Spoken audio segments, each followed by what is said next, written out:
Today we're diving into something extraordinary. A COVID inquiry that's rewriting what we thought we knew about thousands of lost lives. A demographic shift so rapid it's changing the face of an entire nation almost overnight. The hidden cost of the pills millions take every single day. And a story about power, scandal, and the things powerful men think they can get away with. But here's the thing, what I've saved for the very end might be the most revealing of all. You know, I spent years inside one of those big, respected media organizations, the kind with the polished graphics and the authoritative voices. But I watched how stories got shaped, how inconvenient facts got softened, how narratives got built to protect certain interests. So I walked away. Now I work alone, I answer to no one, and I tell you what actually matters, not what someone upstairs decided you should hear. And speaking of what matters, I need your help to keep doing this. If this kind of independent reporting means something to you, hit that like button, subscribe to the channel, and if you're able, consider becoming a sponsor. We spend hours fact-checking every claim, verifying every source, making sure you're not getting fed misinformation or propaganda. That work isn't free, and it's only possible because of viewers like you. Seriously, it means everything. And please, stay with me until the end, because that's where the most interesting piece of this puzzle comes together. So, let's start with Britain waking up to a number that should make everyone's blood run cold. 23,000.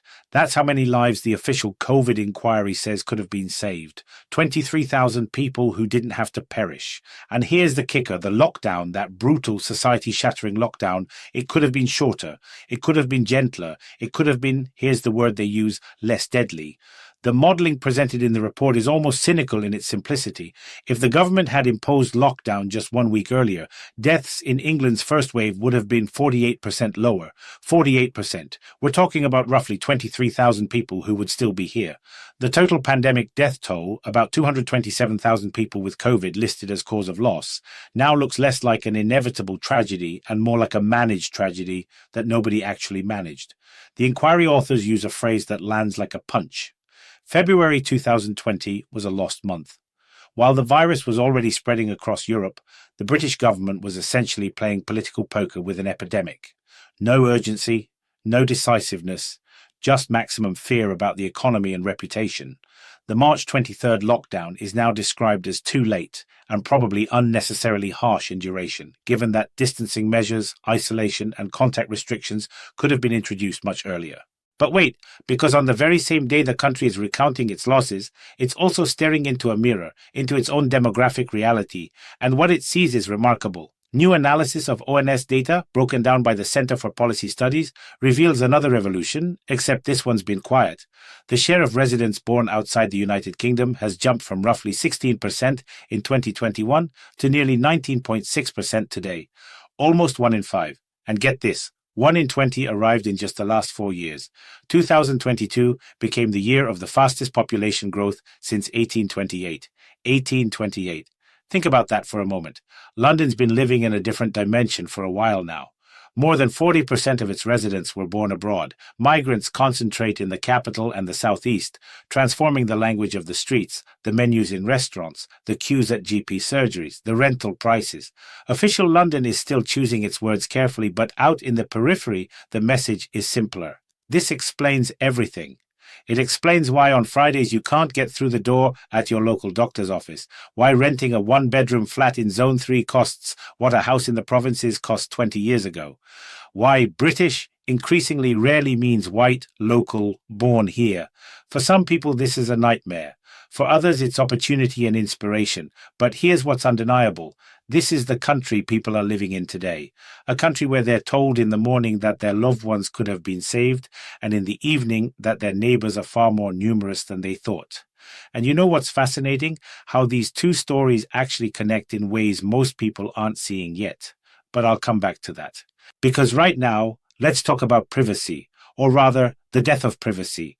In a world where smiling couples clink glasses on Mykonos and pose in rented designer dresses, those happy family photos on Instagram have become something else entirely. They've become evidence. Star divorce lawyers are revealing something incredible. That luxury vacation you bought on credit, tomorrow it can be presented as proof of hidden income. That caption saying "new beginning" under a photo embracing a mysterious companion, that's indirect admission of infidelity. British courts don't believe words anymore. They scroll.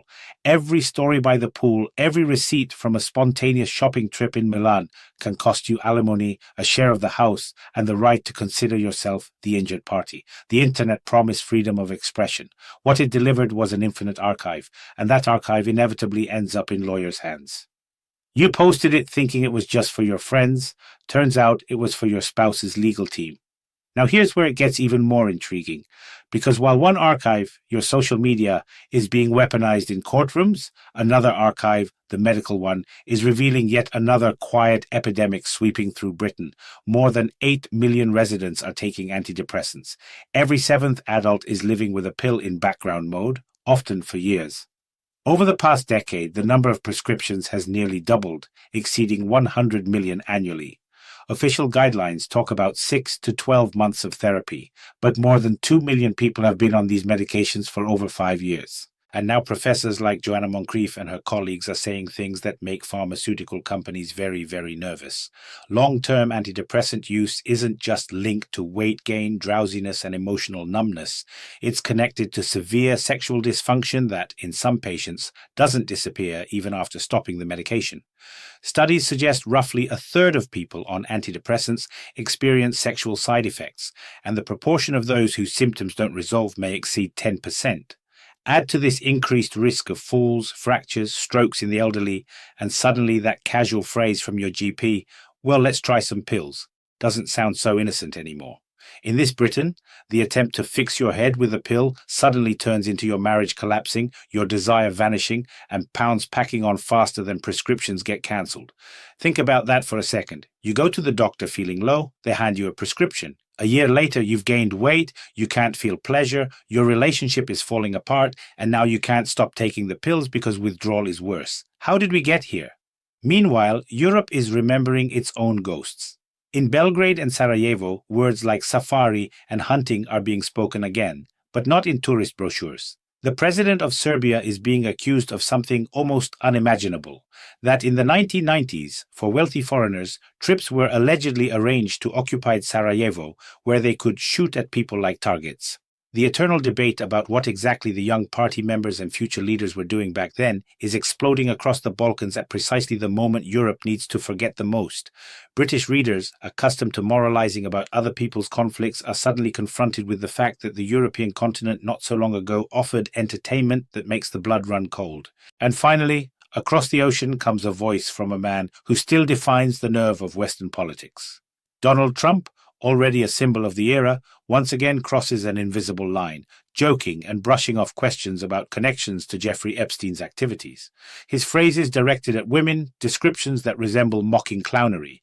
Here in London, they're read not as another American story, but as a symptom of a global norm. A man in power can allow himself almost anything, insult, humiliate, joke on bones, and still remain the favorite of millions. So what unites all these narratives, from the delayed lockdown to Instagram divorces to the endless stream of pills to Balkan war tourism to Trump's casual dismissal of serious allegations? It's the feeling that our reality isn't being written by us. Epidemiological models count for us. Demographers draw our future for us. Social media servers and medical databases store our memory for us.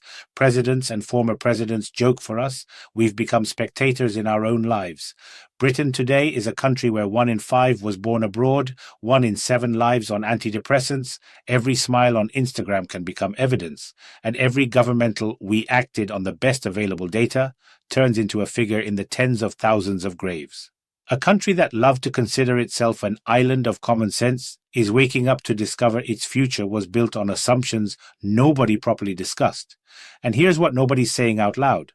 When your life, your body, your marriage, even the memory of those who perished, are handed over to algorithms, experts, and politicians, at what point exactly did we lose the right to say stop? Because that's the real question underneath all of this. We keep waiting for someone to fix things. We keep trusting the experts, the officials, the authorities, and they keep getting it catastrophically wrong. 23,000 people wrong, millions hooked on pills wrong, privacy demolished wrong. But we're supposed to just accept it, move on, trust the next set of experts with the next set of models. If you found this valuable, if it made you think differently about what's happening, do me a favor. Like this video, subscribe to the channel, drop a comment with with your thoughts. And seriously, if you can, consider supporting us as a sponsor. Independent journalism that actually digs into these stories, that connects the dots nobody else is connecting. That's only possible because of you. Thank you for watching, and I'll see you in the next one.